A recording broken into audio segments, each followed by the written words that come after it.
I guess we'll just begin and then we'll have them record it for everyone else that couldn't make it to this presentation.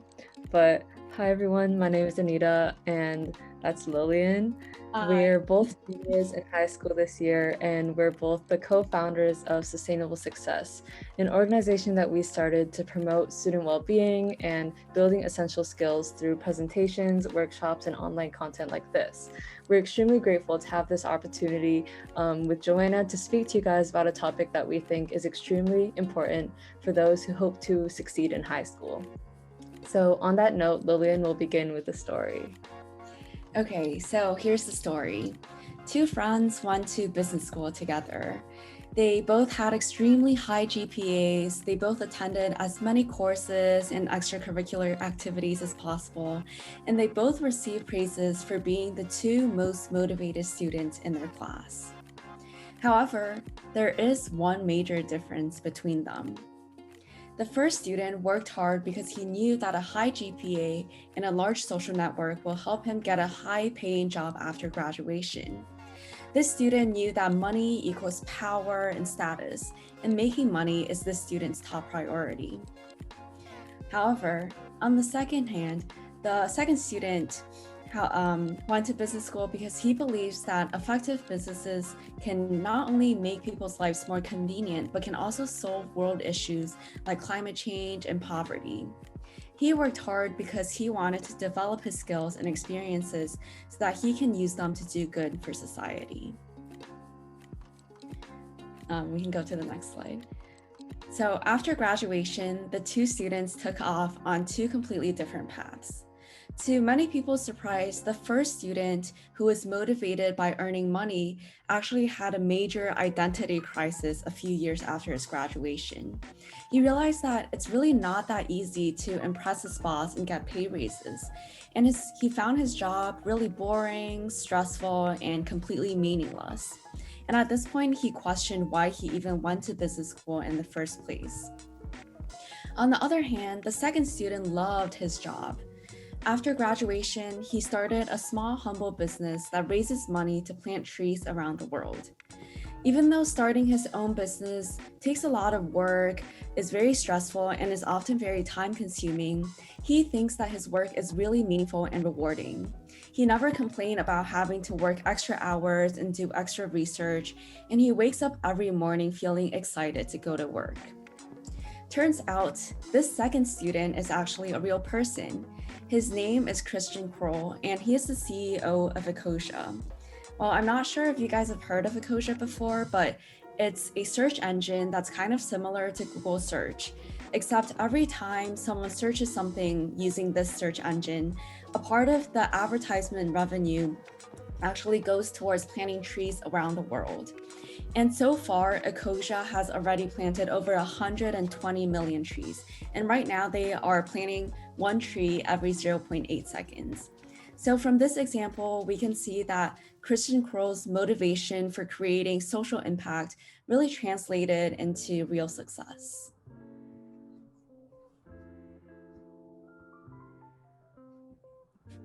Sorry, the essence of the story that Lillian just told is an important distinction between two kinds of motivation, intrinsic motivation and extrinsic motivation. We learned these concepts last year in our AP Psychology class, which is a college level course. So if everyone can understand this, that's actually pretty impressive. So intrinsic motivation is behavior that is driven by internal rewards, such as satisfaction, enjoyment, or a sense of responsibility. On the other hand, extrinsic motivation is behavior that is driven by external rewards, such as money, fame, and praise. And as you can probably guess, extrinsic motivation is the one that we should avoid, and there are a few reasons for this. Firstly, it's been scientifically proven that if you start receiving an external reward, such as money, for something you originally did without getting paid, and then the payment goes away, you will have no motivation at all to continue, even though you did it without payment originally. This phenomenon is called the overjustification effect. Secondly, external rewards often give us too much pressure. For example, if your motivation is to make your parents happy and to make them proud of you, you honestly have no control over it. They can be impossible to please, which will lead you to just continue overworking yourself until you burn out and lose all motivation altogether. So now I'm going to tell a story that is actually quite personal to me. So growing up, I loved art. I would take art lessons after school. I went to art camps, and I truly believed that I was going to go to art school and become an artist in the future. After I entered high school and I realized that artists make little to no money, I decided to just make it a hobby. But I continued to pursue it because I loved it so much, and it was something that I was intrinsically motivated to do. One summer, I convinced my parents to send me to a 3-week intensive art camp in Michigan. And going into it, I was so excited because I just loved drawing and I was so excited to be surrounded by people that loved the same thing as me. However, by the second day, I already was so sick of it. And at this time, I'd lost all motivation because all of a sudden, art wasn't something that I did for myself. It became something I had to do to make my parents' money worth it. It became something I had to do to make my instructors happy. And it became something I had to do to keep up with my other classmates. And I wasn't making art that I liked either, and so I wasn't doing it for myself. On the screen, you can see a screenshot of a conversation between a friend and I when I was at that camp on the second day. And I was explaining to her that the only reason why I was staying was because I know my parents had paid a lot of money for it. And obviously, this loss of motivation negatively affected my art performance, and I was really miserable. And after I left that camp, I completely lost my passion for art. I began seeing it as a burden, as a chore, and something I just had to check off my to-do list. This feeling honestly lasted for a whole year. My art teacher and my parents were really concerned for me because there was an obvious change in the quality of my art. But I dreaded all my art classes I was taking at school. However, as the year progressed, with the support of my classmates in the art class, I was able to slowly start seeing progress in my art for the first time in 2 years.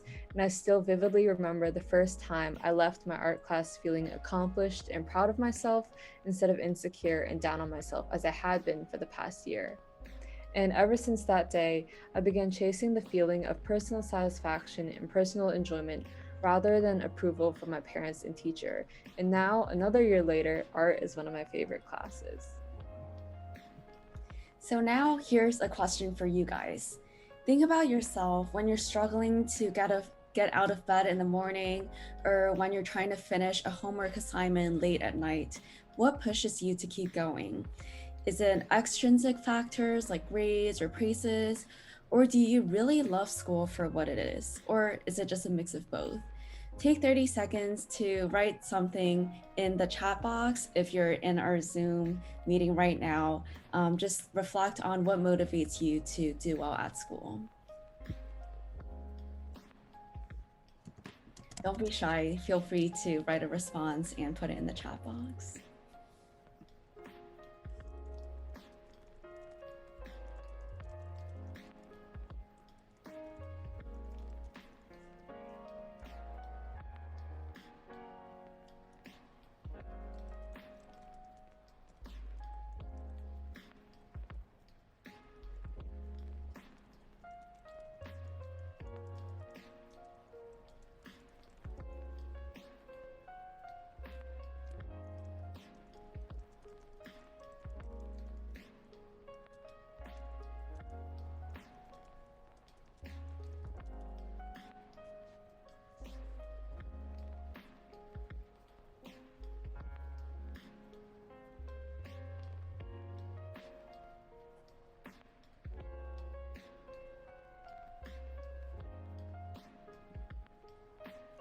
Okay, thank you for those of you that responded.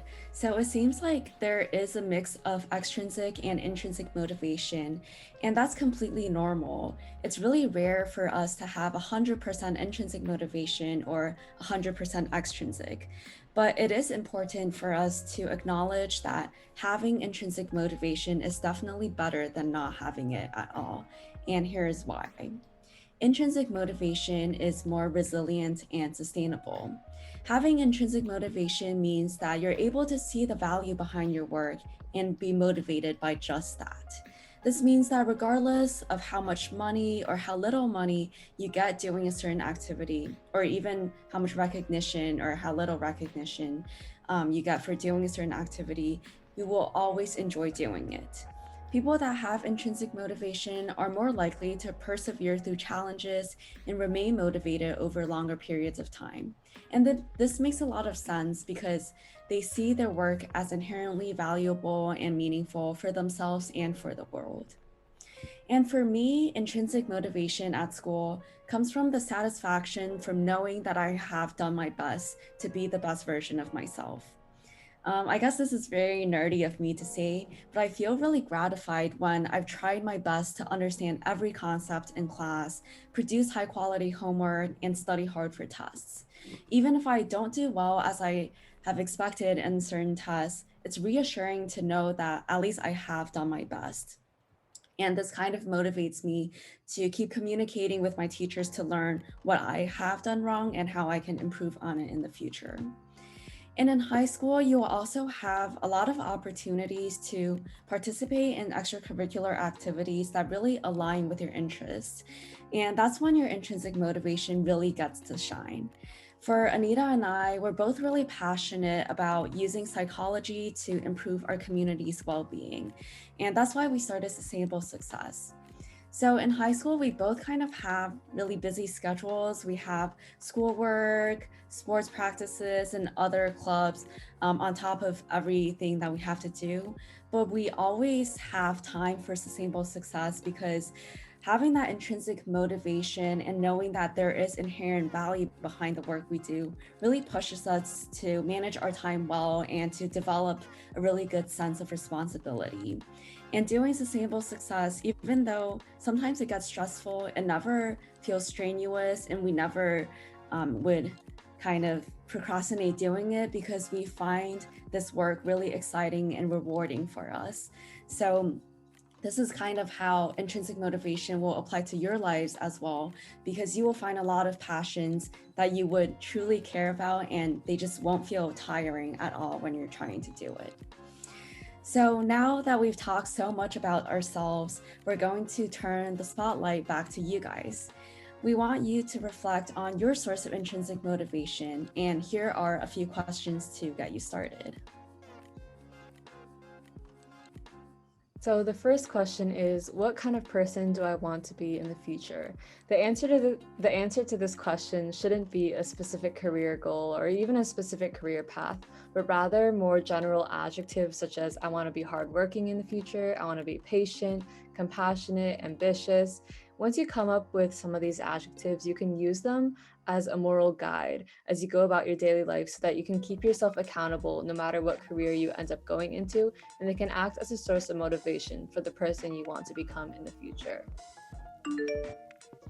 So the second question is, how did I feel last time I accomplished something challenging? So a big reason why we often want to procrastinate or feel unmotivated to tackle a new challenge is simply because it is uncomfortable and scary in the beginning. But in those moments, it really helps to remind yourself how confident and empowered you feel after overcoming challenges. So the next time you face a major challenge, remember that challenges are one of the most effective ways to help you develop your skills, your experience, and character so that you can tackle more challenges in the future with confidence.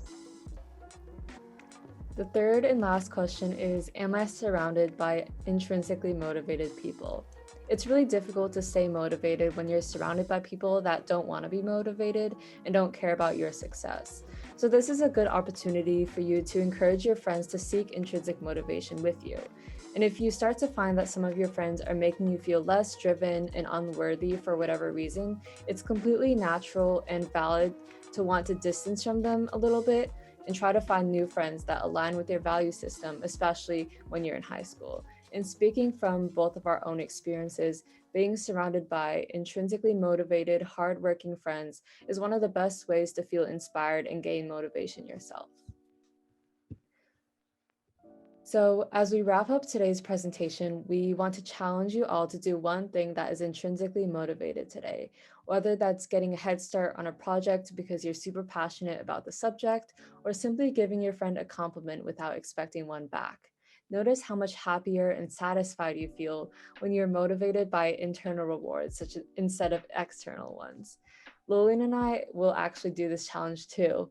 In fact, we already completed it by giving this presentation. The truth is, like Lillian mentioned earlier, sustainable success is something that we're really intrinsically motivated to pursue. We're genuinely so passionate about speaking to everyone and passing down the knowledge that we have gained through high school. And the purpose of our presentation isn't to lecture you guys about what to do and what not to do, but rather encourage you all to find intrinsic motivation when you're in high school so you can succeed. And as seniors who have experienced almost 4 years of challenges and obstacles, we can really testify to the importance of finding intrinsic motivation. So we will end our presentation with this quote by the American author Zig Ziglar. People will often say that motivation doesn't last. Well, neither does bathing, and that's why we recommend it daily. So the essence of this quote is basically that we won't be speaking to you guys every day, and there won't be just one person that keeps on trying to remind you to find your intrinsic motivation every day.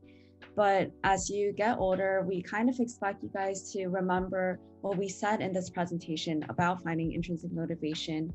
And we hope that from now on, you can remind yourself and your friends to find and live by your own source of intrinsic motivation every day. And here we also included a link to our website and our Instagram handle. So if you want to stay connected and keep looking at our other content, feel free to do so. And we really hope to talk to you guys soon. Thank you.